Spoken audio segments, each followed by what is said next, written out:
Live from Schorr Manor Studios, this is Tales from a Small Town Journalist with Matt Schorr.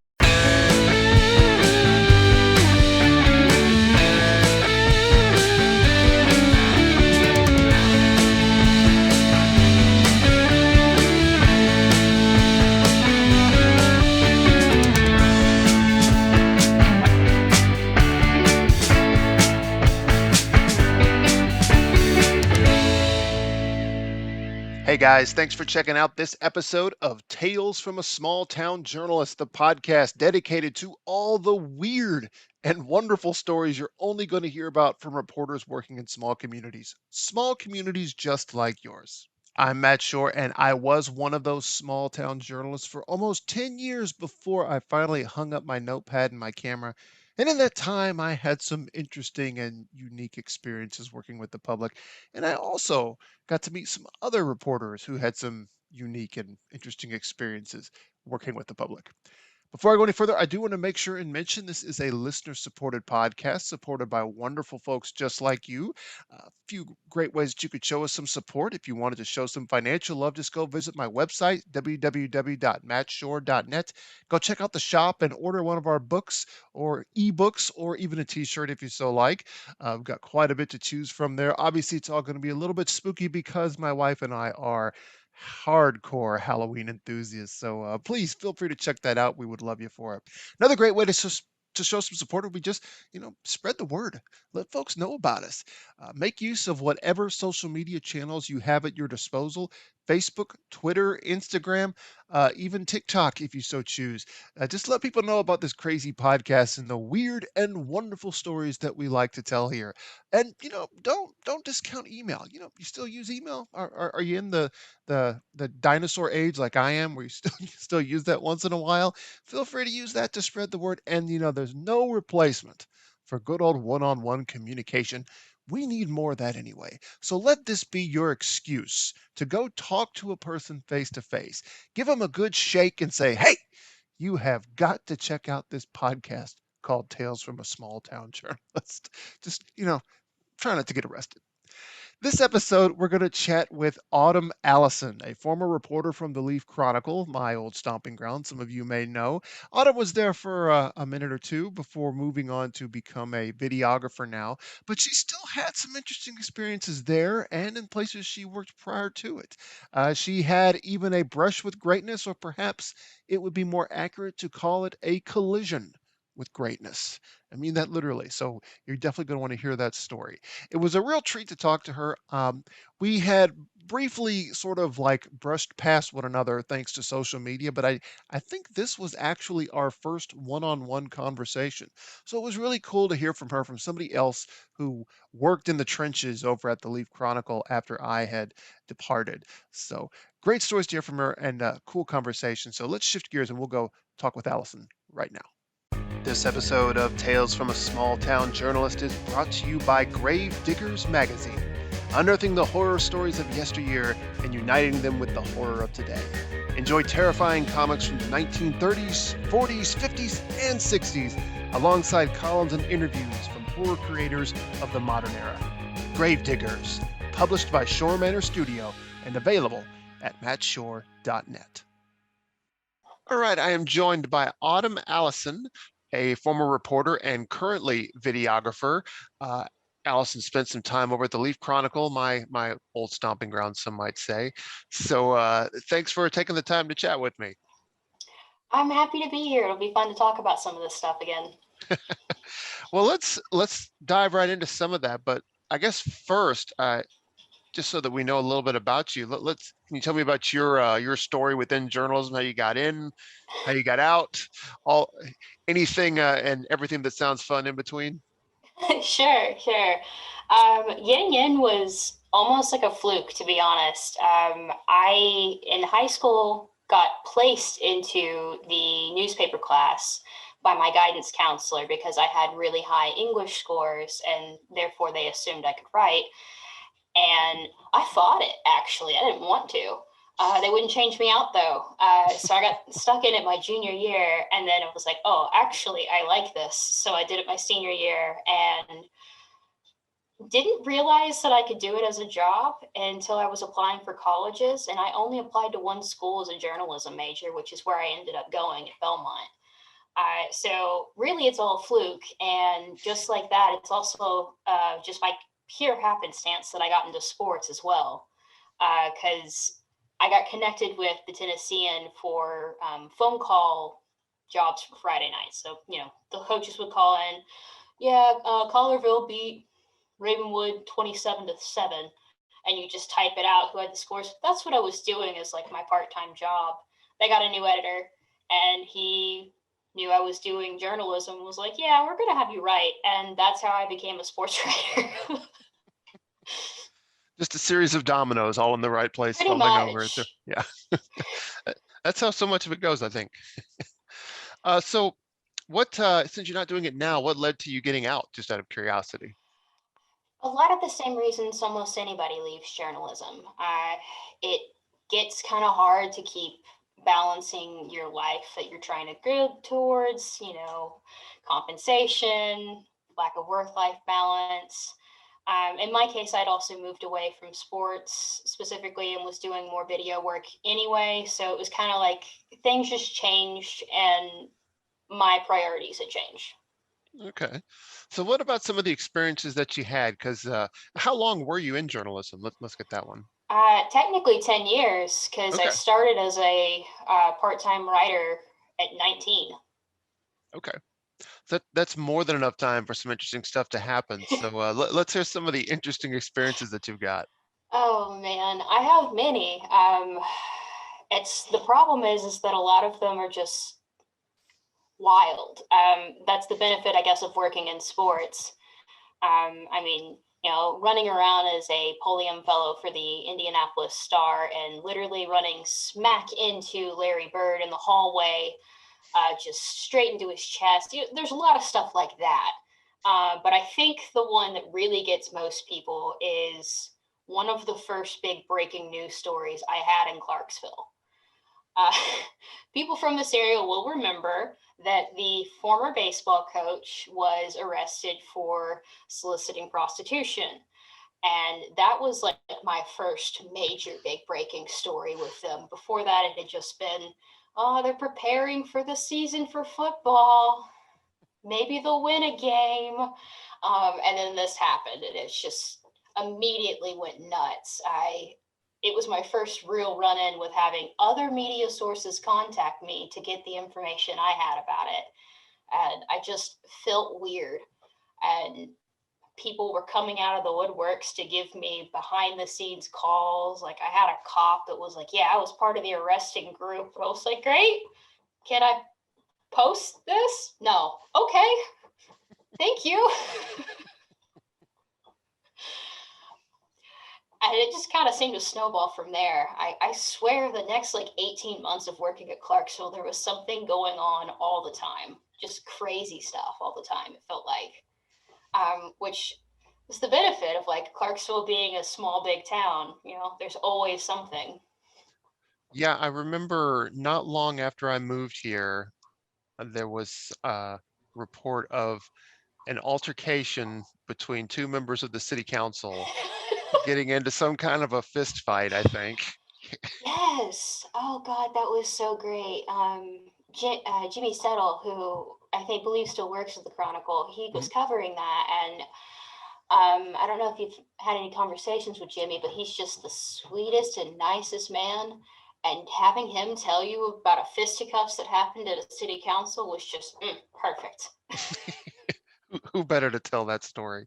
Yeah, you're right. There's a uniqueness to Clarksville. It's the smallest, biggest town you could ask for. It's this weird homogenization of a Yeah. big city and small town with yeah, because it's very folksy. And then of course we've got Fort Campbell, which yeah, Yeah, that it's always adds to it. Like it's just funny. Like some of the things that I would tell people of like, oh yeah, so I covered this today, and then there'd be other people who worked at similar sized papers that I knew were just like, what do you even do? Like this isn't normal.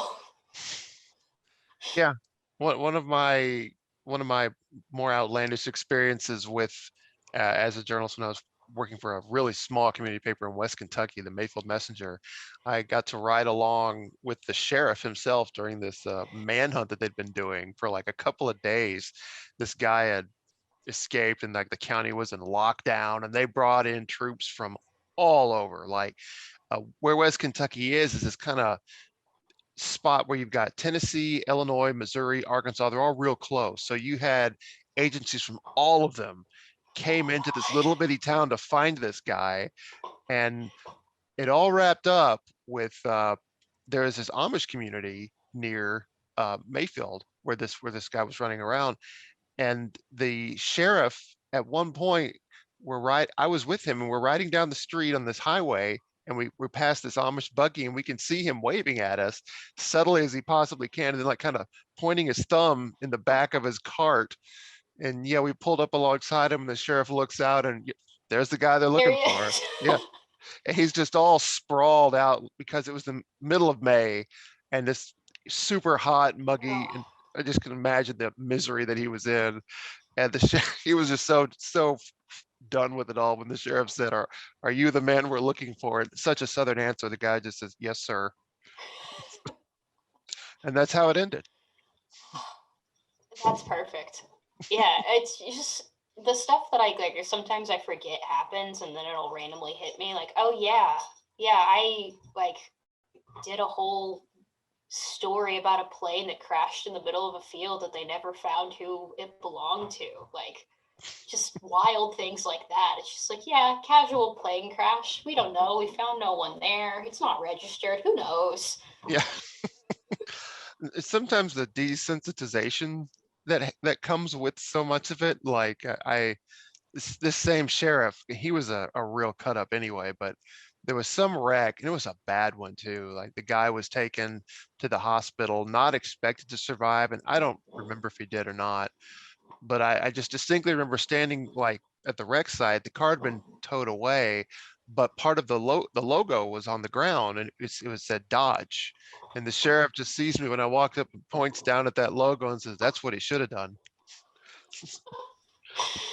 Oh man, yeah, that's that. You end up developing a really dark sense of humor, just because of the amount of things that you encounter on a day-to-day basis. It's just like, um, it takes another journalist to understand like why you are laughing at it, because there are some things that you laugh at, and let's just say regular civilians are looking at you like you're crazy. Yeah. Like this is normal. Yeah, it actually Yeah, kind of is. oh yeah, yeah, yeah. Yeah. This is like a Tuesday. This is nothing. Yeah. So I don't get to dive into sports very much. Is there any interesting standout memories you have from your time covering sports?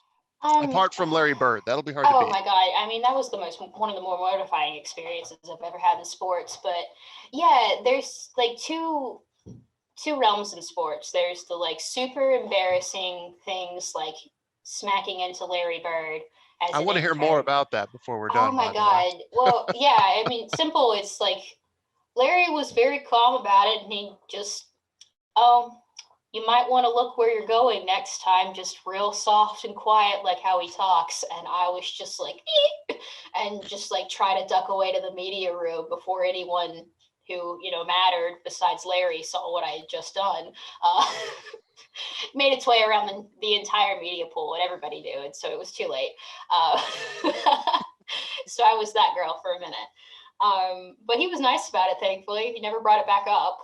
So I guess it didn't make as much of an impact in scarring him as it did me. But the other kind of stories are like the really heartwarming stuff. Sports is this interesting intersect of being the meeting ground of everything. You have politics, you have heartwarming, you have these triumph stories. It's really a natural place for storytelling. And that's the stuff that I really enjoyed the most. Like, I I think the one that was the most impactful was the former basketball coach Dave Lewis was fighting cancer. His granddaughter had a rare blood disorder. I can't remember the name of it now, but this was all going on at the same time that they were in the OVC tournament. And that happened to be the year that they actually won. and it was the first time they won in like 16 years to make it back to the NCAAs. Just everything about it was one of those, you couldn't have come up with this if you were in Hollywood type of things. And I always just remember how the look on Dave's face when it finally happened. It was just this element of like kind of relief. Like he was still able to push forward. He was still able to do it. He was just so happy, but also it was happening in a moment in his life that was probably one of the sadder things that had been happening to him. And just being able to sit down and talk with him about his emotions and his thoughts and feelings and how he was pushing this forward, really, it's really one of the best things that I think I ever got to experience. I was always a little bit jealous, the sports journalist. I was never cut out for it, so it wasn't like, boy, I could do this, and if they'd only let me, because no, I couldn't. What I was a little jealous of was I would cover city council meetings, police stuff, and that's all very important to the community, especially city council stuff. That's determining, major decisions that's going to affect everybody there. But sports, and especially in your smaller towns, they're really like the heart and soul of the community that you get to tell about and experience, and you just don't get that those city council meetings. It is interesting, especially that connection level. I joked a lot about being a micro celebrity because I was recognized at all points. But it's kind of true. No matter where I went in Clarksville, pretty much somebody would recognize me. And it could be that it was a mom of a football player. It could be that, oh, well, that's the athletic director's wife and we've had lunch. So it's an interesting connection. People feel immediately connected to you because you're covering the thing that they love. That can have some nasty side effects when people are upset with what you've written because their team is losing a lot and there's a reason why, and you report it. They can get kind of nasty sometimes, but it's not. Those are the loud vocal squeaky wheels kind of ruin it for everybody, but for the most part, people are really respectful. They just kind of want to be involved, and they like being able to talk to you because it's a closeness to something that they really love and enjoy. Okay. And you mentioned that some of your experiences are really wild. So I can't let that go without at least asking, are there any other wild ones that stand out apart from running face to chest with Larry Bird? I mean, I was very fortunate both before and after, and really during my time at Clarksville, being involved in a lot of high profile cases, not really cases, but stories and events and instances. The Tennessee would pull me up to help with a lot of the major events. Like I covered the Stanley Cup finals, and this is actually one of the ones where I wrote a story that got published by the Associated Press that I think might have been one of the first stories to ever make the front page of the Tennessean that mentioned male paraphernalia from the bachelorette parties that were mingling with the Stanley Cup group. So it's just like you get in some really weird situations like that. But I've covered Indy 500. I've Grand Prix. I've had my camera confiscated by people because I was in the wrong spot at the wrong time, or the right time technically. There's just a lot of things that you end up in, just a spot that you have to sit down later and go, huh, that was odd. I mean, it's a weird position to be in a room talking to Pecorine and he'll know your name. Or in my case, I was talking to Paul George and he got mad because I pinpointed that he was bad on his 3 free throws for the last couple of games, and he called me out. Like, it's times like that you're just like, oh, yeah, that's odd. That's not normal. Yeah, one of my memory, I tell the story all the time, where I was our office, when I was still at that West Kentucky paper in Mayfield, our office faced the main court square, like the downtown square. And I looked up out the window one time and I just see this cow running across the road in front of our building. And about 2 seconds later, and all decked out in scrubs, 3 or 4 vets running on foot after this cow. And then 3 or 4 seconds after that, also on foot, about 3 or 4 police officers chasing after the cow, or excuse me, chasing after the vets who were chasing after the cow. And my editor sat right behind me, and I turned and looked at him, and I just said, I have to go take a picture of that, don't I? Yeah. Oh yeah, immediately. Oh God, I mean, we had stuff like that a lot too. It's just like you'd be eating lunch and you just get a text, be like, grab your camera or get a notepad on, run over there. Yep. Just constantly like, oh yeah, hey, officer, why is there smoke coming from this building? Is it on fire? Oh, we Yeah. found, a meth lab. Oh, okay, that's next to a daycare. That's a problem. Yeah. There's definitely a dark humor, especially with among reporters who cross paths with police officers a lot just because of what you see. Yeah. I didn't work the crime desk really, just in case there was some breaking news. But everybody gets a little touch of that in small news. Oh yeah, you can't avoid it. You got to be a jack of all trades. Oh yeah, Yeah. which is actually how I ended up breaking my foot once because of those. So we can't dangle that nuggets. What Oh happened? no. What happened with your foot there?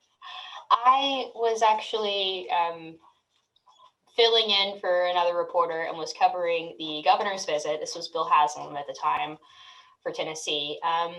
His visit to Clarksville, and he was making multiple stops. So it was like a 12-hour day of just following him from location to location to location. Finally finished the day, wrap up my stuff, send in all the stories, and get in my car to drive home. And I had only been at the paper for 2 weeks at this point. I hadn't even really met anybody who was on my actual beat. I had stuff scheduled for like the next week. I get into a car wreck and break my foot. And so I don't have a car. I've broken my foot. I'm 2 weeks into a job. I don't know anybody. I had to get picked up and taken home. And then I spent the next like 2 weeks trying to do phone call interviews. But the part about it that really stuck out in everybody's mind is that then I proceeded to have to meet, the coaches, the players, all of the athletic office, the president of the university with a giant boot on my foot. So I'm hobbling around in, standard work casual clothing and this big clumping boot, going so slow, trying to walk around the football field, hobbling all over the place. And that was my first season of covering sports for Austin P was just in a boot. I broke my foot not on the job per se. I was actually out jogging and just twisted my ankle and broke like some little tiny bone right inside my foot, but in the right place to just ruin everything. And not like a couple days after that happened, I had to go cover some really super contentious public meeting. And so like I hobbled into the city hall on crutches, like trying to hold on to my camera and my notepad, and everybody around me is really angry and mad at the people in charge. They're not mad at me, thankfully, but it's like, well, this is a great environment to be in while I'm healing. Yeah, that was my thought. I was trying to hobble my way up the bleachers to get to the press box for the first game. It was awful. She's like, can I just sit here?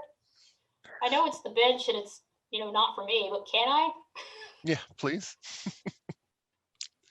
Well, did you have is anything that sticks with you, either memory wise or just thoughts about the job in general that still stick with you now that you've started a new chapter?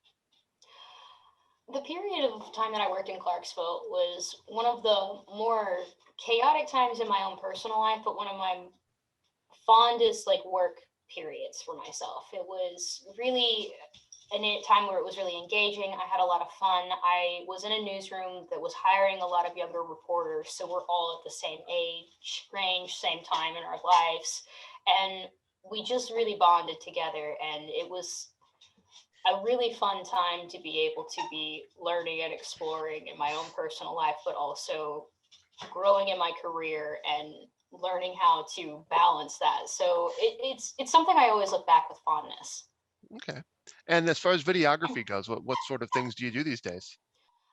Currently, I do video production for a corporate logistics company. So it's very different, a lot less storytelling, but of course, naturally, I have to keep things in really structured, organized, and hitting deadlines. And that's something that anybody, no matter what, has always brought it up. Like, wow, you're just really fast. And it's like, you don't understand. Yes, when I transitioned out, that was really hard for me, moving to a place where they didn't get stuff done as fast as humanly possible. And I That was is just, the I was, hardest thing. I would be sitting at my desk like some sort of ADHD meth junkie. Like, we've got to finish this. What are we doing? Why are we just sitting here? Why are we waiting? Yeah, my first job out of journalism, like everybody was working on normal speed, and I was just like all the time, just like, let's go, give me this. Where's that? You said you needed this done for me, and you didn't give me the files 2 minutes later. Where are they? Like, Yep. I drove people nuts in my first job out. Yeah, Luckily, I I've think, mellowed out a bit, but yeah, it's a hard transition. yeah, I think I did too. So, all right. Well, thanks again. This has been really good. Is there any other closing thoughts before I let you go? Just kind of pointing out that just because I love journalism isn't something that I don't still love and appreciate and respect the most out of the people who are still continuing to do it. And of course, anybody that wants to get into it, I can't recommend doing a small newspaper enough. It really is where I learned a lot of the skills that I still use to this day. All right. Well, cool. Well, thanks very much. I appreciate your time. Thank you. It was a good time talking to you. Hey, if you haven't already, be sure to visit the official Schorr Manor online t-shirt shop, the purveyors of all things spooky and all things Halloween, as long as it's in t-shirt form. You can find it at mattshore.net. Just click on shop at the top of the page. And while you're there, be sure to use the promo code journalist and get 10% off of everything in the store. Once again, that's mattshore.net and click on shop at the top of the page. All right, thanks, Autumn. Thanks for a cool conversation. And if you happen to bump into Larry Bird again, be sure to tell him that Matt Shore says hello. Uh, anyway, thanks again for that. That was a great conversation. I really appreciate it. One bit of news, I guess, to mention, I always refer to myself as like a former journalist in a sense, since that all I've done for so long is just contribute a column, but that's no longer true. Thanks to the magic of freelance, I am contributing the occasional feature article again back to the Lead-Chronicle. So I guess I could kind of consider myself a part-time journalist once again. So you just can't get away from it. You can take the journalist out of the newspaper, but you can't take the newspaper out of the journalist or something like that. I don't know, just whatever. But anyway, it's cool to be contributing again. I like writing, I like telling stories, and I like to tell other people's stories. That's one of the I think for me the joys that I took out of my time working full time in journalism. So it's cool to be able to go back and do that again. So as we wrap up, let's just make sure and mention this podcast is a production of Schorr Manor Studio, which you can find on Facebook and on YouTube. Please look us up there and like, follow, and subscribe. You can find us on Facebook, Twitter, Instagram, and TikTok just by looking for @Schorr Manor. We use the same handle on every single channel. That's @Schorr Manor. You can also find us on YouTube. Just look up Schorr Manor, or if you want, go to tinyurl.com/Schorr Manor YouTube. That'll take you straight to it. All of this show's episodes are in their entirety and now with full video, along with lots and lots of extra goodies. We're very active on that channel. You can also sign up for our official newsletter by visiting tinyurl.com/Schorr Manor newsletter. You get all of our latest news and announcements delivered right to your inbox. We only deliver them once a month, so I promise we won't spam your email. You'll be fine, I promise. I hope you'll consider signing up, though, and maybe, once again, feel free to tell a friend. And you can also look us up at our official website at www.mattshore.net. That's MATTSCHORR.net, where you'll find this and previous episodes archived. Just click on the podcast link at the top of the page. And finally, if you would like to connect with me directly, there are several ways that you can do this. You can find me on Twitter at the Matt Schorr, on Instagram at the Schorr, and on TikTok at the one Matt Schorr. That's the number one Matt Schorr. Or you can reach me via email at mattshorr@hotmail.com. So thanks again for checking out this episode.